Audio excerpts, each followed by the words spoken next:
So the author of Gachi Akata has been getting hammered online by people shipping characters left and right, and this is what she had to say. But when you're going online to literally harass the creator of the manga, dog, what the are y'all doing, bro? Y'all are weird. And just the fact that she has to use a translating app to say this shit, you know exactly who she's talking to. All I gotta say, bro, if you harass the mangaka over the ships that are not happening in their own manga, bro, go get a fucking life, you weirdo. 通勤通学中の皆様おはようございます。福田の世界時事ニュースの時間です。さあ本日はですね、ガチアクタからの話題になります。以前もお伝えしましたが、このガチアクタ、海外での人気もね、根強いものになっているんですが、それに伴いまして、非常にめんどくさい海外のファンに何かと迷惑をかけられている。こういった作品なんですね。するとね、これまでの鬱憤が溜まっていたんでしょうか。この原作者であります、浦名圭さんが、今回ですね、西洋のファンに向けて、かなり強めのメッセージを発したということで、こちらがね、大変話題になっております。本日は一体何が起きているのか、詳しく見ていきたいと思います。この番組は海外のホットな時事ニュースをお届けします。通勤通学のお供にちょうどいいチャンネルとなってますので、ぜひチャンネル登録お願いします。さあ、それでは本題に入りたいところですが、今日はですね、花粉がひどいです。皆さん、花粉症は大丈夫ですか？福田ね、ひどいことになっておりますが、若干ね、お聞き苦しいかもしれませんが、すいませんね。以前ね、こちらの動画でお伝えしましたが、海外でも非常に人気のあります、日本の漫画、ガチアクタ。これアニメ化もされておりますし、ここに見えております、舞台化もされています。この作品はですね、海外から、めんどくさい攻撃を受けておりまして、いわゆるですね、これヘッドカノンなんて言いますが、ファンの間でね、勝手に作られた設定、これをですね、この作品に押し付けるような形で、なんでしょう、ある意味それが既成事実化していると勘違いしているようなファンが、たくさんいるわけですよ。で、これに対してはね、作者の浦名圭さんもたびたびね、否定してきてはいるんですが、このファンの暴走というのは止まらないんですね。で、今回ね、これに対してかなり強めのメッセージというのを英語で発信していまして、もうこれ明らかに西洋のファンに向けてなんですね。英語で発信しまして、こちらがね、大変話題になっております。じゃあね、なんでこの作者がここまでのことを言わなければいけなかったのか、ちょっとね、これを聞くと皆さん納得すると思うんで、前回までの動画、軽く振り返ってみますね。ちなみにね、こちらの舞台ガチアクタなんですが、2026年、東京では5月22日から5月31日まで、京都で6月5日から6月7日まで上演ということですので、興味ある方はね、チェックしてみてください。まずこちらね、公式サイトになりますが、ここにね、タムジーというキャラクターがいます。このキャラクターですね。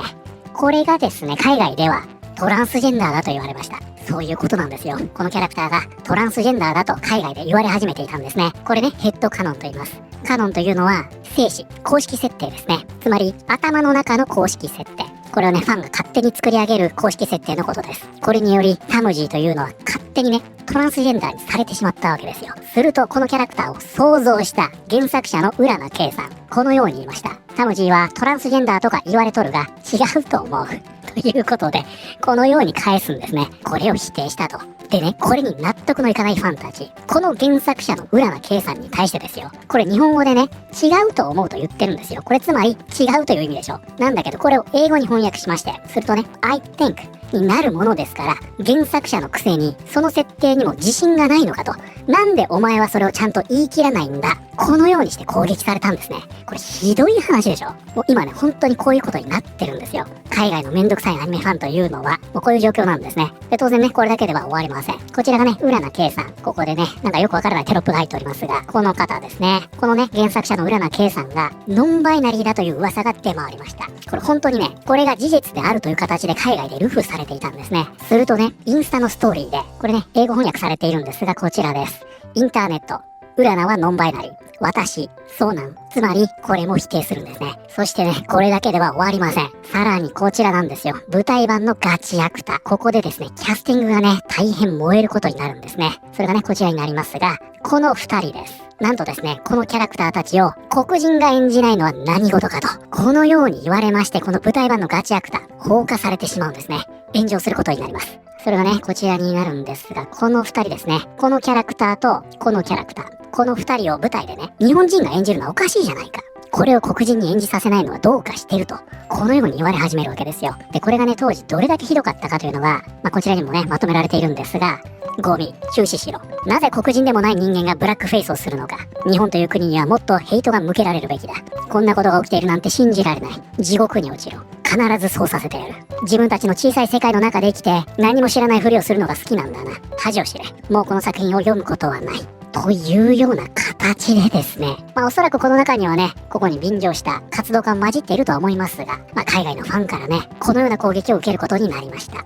これにより、こちら、舞台版のガチアクタ公式ですね、声明を出すことになります。そしてこの中ではね、これはね、あくまでも作品の世界に基づく創作表現だと。そして国籍や人種の設定は原作者にも確認をした上で行っていると。で、これについては国籍や人種を理由とした意図的な排除、差別的な選別、そういったものを行った事実はありません。このように言いまして、さらには、キャストやスタッフに対して誹謗中傷はしないでくださいね。このような呼びかけを行うことになりました。つまり、ここまで言わなきゃいけないくらい、この件というのは燃やされてしまったんですね。で、もっと言いますと、このポストですら、じゃあブラックフェイスのキャラクターを排除するんだなと、このようにして攻撃されました。そしてね、その後もこちらにあるんですが、ライブ配信中、ガチャクタの作者、浦名圭は、ファンのヘッドカノンやカップリング、つまりこれ勝手な設定や勝手なカップリングですね。さらには、ノンバイナリーなのか、人種差別なのか、などといった質問を次々と否定しなければならず、かなり苛立っている様子だった。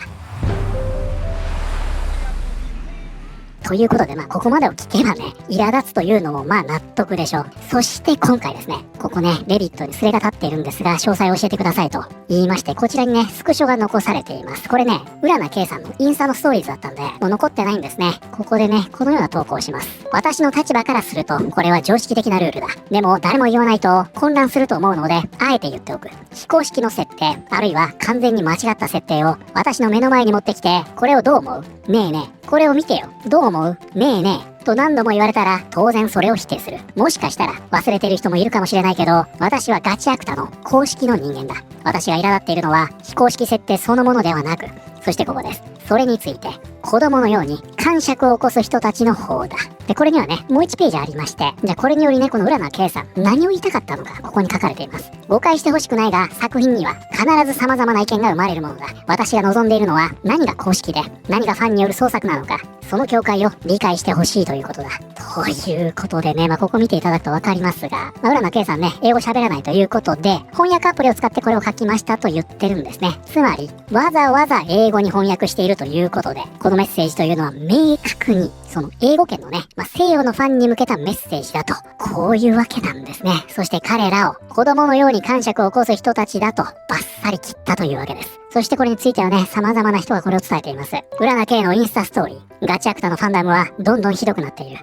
もうこの段階だと、日本語がわかる人が彼女に、ファンダムと関わるのはやめた方がいいと伝えた方がいいかもしれない。同じことが何度も何度も繰り返されているから。ほらね、言った通りでしょ。失礼なんだよ。今回浦名は、はっきりと境界線を示したんだから、今度こそみんながそれを尊重して、子供みたいな振る舞いはやめてほしい。こちらサビーさんいますね。西洋のバカどもに愚かなことをやめろと言わなければならないなんて本当に狂った時代だ。問題はこういうことを言うと連中はさらにひどくなるということだ。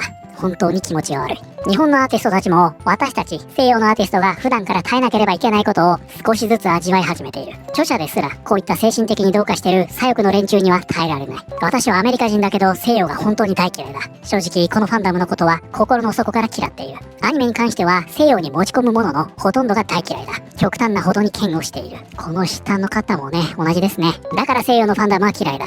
あいつらは何でも台無しにしようとする。こういうタイプの人たちにとって実際の設定なんて最初から重要じゃない。全ては自分たちのヘッドカノンが中心なんだ。そしてそれが公式設定じゃないと指摘すると、それは本当のファンじゃないと言い出す。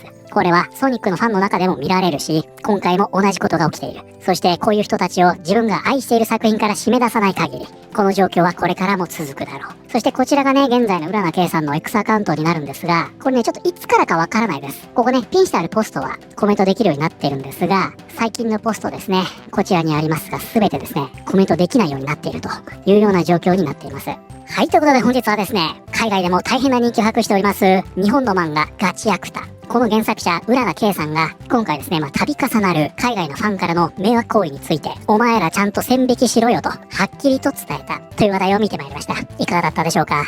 今回ね、この浦名圭さん、突然これを言い出したわけではなくって、ここに至るまで、もう様々なことがあった結果なんですね。だからそれを思うと、あれでもね、だいぶ抑えて伝えたんじゃないかなと思いますが、もうこれを受けてですね、その周りにいる海外の人たちも、その西洋のファンダムについて呆れていると、こういった状況になっているんですね。で、やっぱりね、これですよ。よくありがちな議論になりますが、これがね、ブラックフェイスだと言われ、差別だとして叩かされる。もう日本人の肌がね、どれだけ黒くなると思ってんだと。茂松崎を知ってるのかっていう話なんですが、もうね、真っ白以外は全て黒という形で放火されてしまうというのはやっぱりブクタね、理解できないですよ。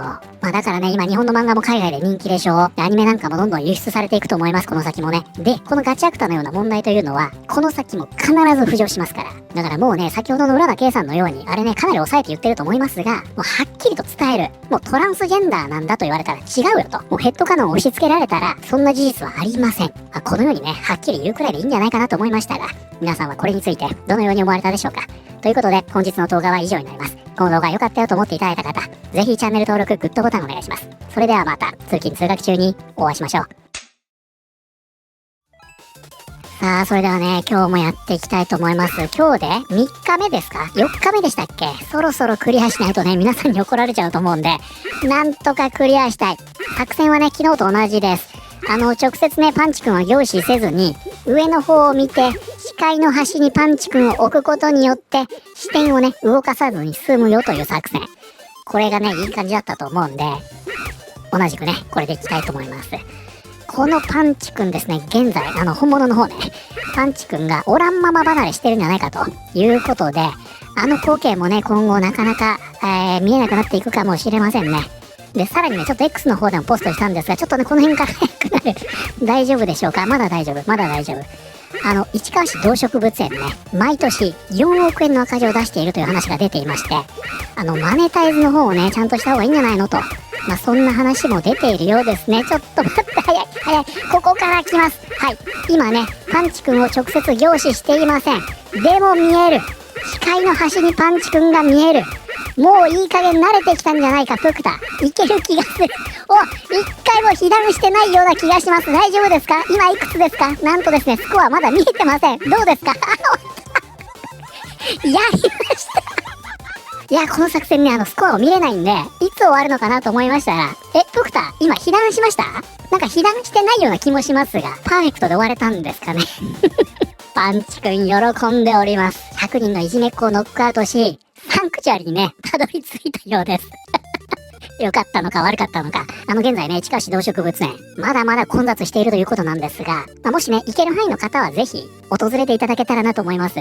入園料がね、大人440円、子供がね、100いくらかだったと思うんですが、ものすごく安いので、ぜひね、売店で、ぬいぐるみくじをやっていただいて、あれ1回1000円なんでね、入場料よりはるかに高いんで、言っても大した額にはならないんで、この動物園でね、合流してみるというのはいかがでしょうか。ということで、本日をもちまして、このシリーズ終了になります。お疲れ様でした。